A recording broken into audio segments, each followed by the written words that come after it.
Яагаад гэвэл хурдах нөөцтэй гэж боддорын бараг хамгийн жаахан нь тэгээ ганц эмэгтэй гарчихсан байна. Намайг Мөнх амгалангийн намуна гэдэг.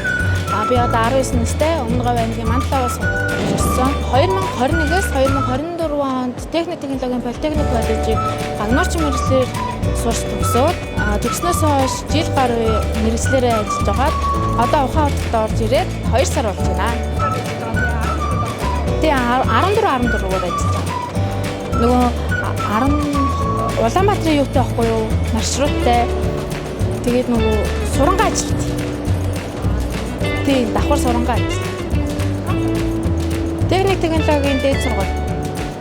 Металл ургийн техникчээр сурдаг. Орж ирээд хамгийн их таалагдсан юм нөгөө хүмүүс их нь харилцаа хандлага.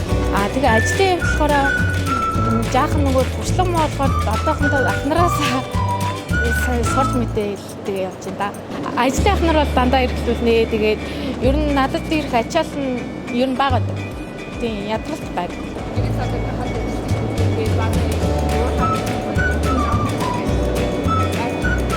Ер нь тэгэл орой болго ярина, яаж юм гин тэгээд ер нь амар санаад байдаг. Тэгээ боломжтойгоороо бага сайн зүгээрээ гэхэд ер нь дандаа ярьдаг та.